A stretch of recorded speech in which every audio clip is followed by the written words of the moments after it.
Foundation for Democracy in Brussels. You heard Marietta Schaake, the member of parliament of the European Parliament, speaking there. Turkey's been formally trying to join the EU since 1987. What do you think will be the impact? Well, first of all, I would like to say that I see it as a big strategic mistake. And it may have, though it's non-binding, it may have very serious consequences, political, social, economic, and security. So we need to see that there are, of course, major problems in Turkey in terms of civil liberties, freedoms, human rights, rule of law.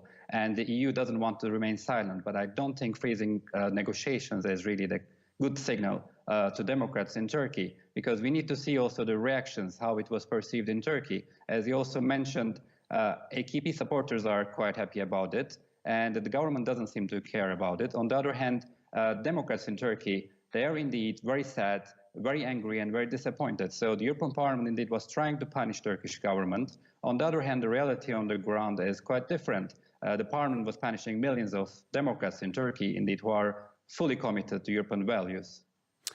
You heard Marietta Schaake there refer to the deal that was struck last year between the EU and Turkey over migrants.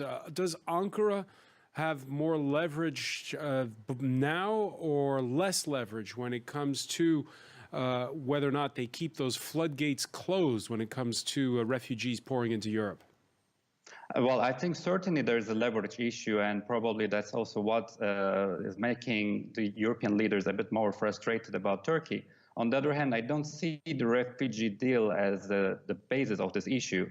I see the problem indeed in 2005, 2006, because the EU launched negotiations with Turkey, and then in 2006 already several EU countries, including France, they blocked big majority of negotiation chapters. And then for 10 years almost, until the refugee crisis, EU was indeed ignoring Turkey. So that there is a responsibility for the EU that the EU indeed lost its leverage. Now of course, with the refugee deal, this decision, this vote may also have negative consequences, because Turkey has already said that indeed before the end of the year, if there is no visa liberalization for Turks, the Turkish government is planning to suspend the deal. And if it happens indeed, there will be serious consequences both for Turkey and the EU. The one part could be about the refugees, and there can be a new crisis for the EU in terms of refugees. And the second part would be very serious indeed, the security consequences, because as you know, ISIS is losing in Iraq and Syria, and which is a good thing. On the other hand, there are thousands of European foreign fighters in these countries fighting for ISIS.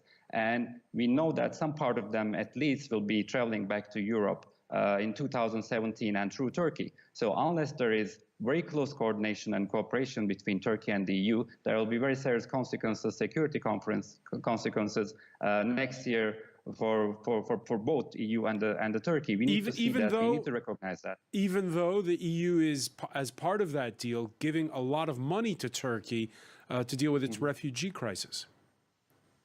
It is part of the deal, obviously, but the EU was providing money and some technical assistance. On the other hand, we need to see that the deal was also working. So we saw that big wave of refugees coming to EU last year, and then after the deal, this is almost zero. And obviously, there are different reasons on that, but there's also big cooperation between Turkey and the EU, and in terms of border control between Turkey and the EU going on, and successfully.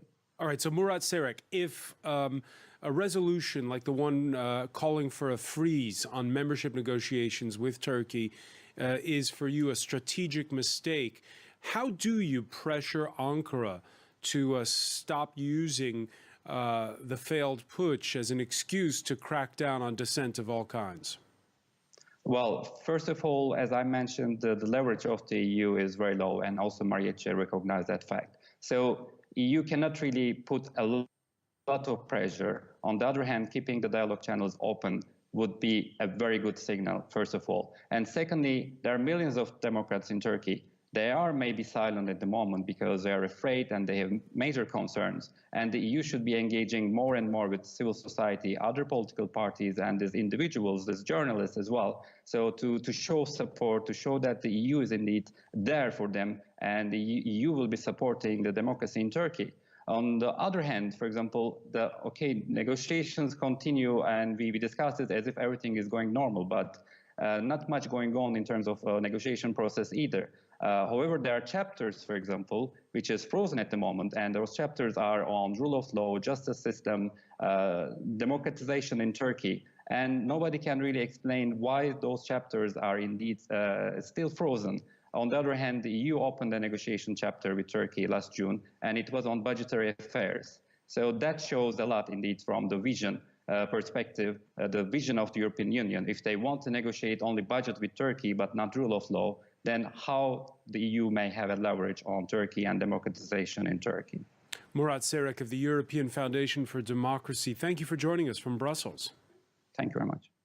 In eastern Turkey, meanwhile, the arrest of the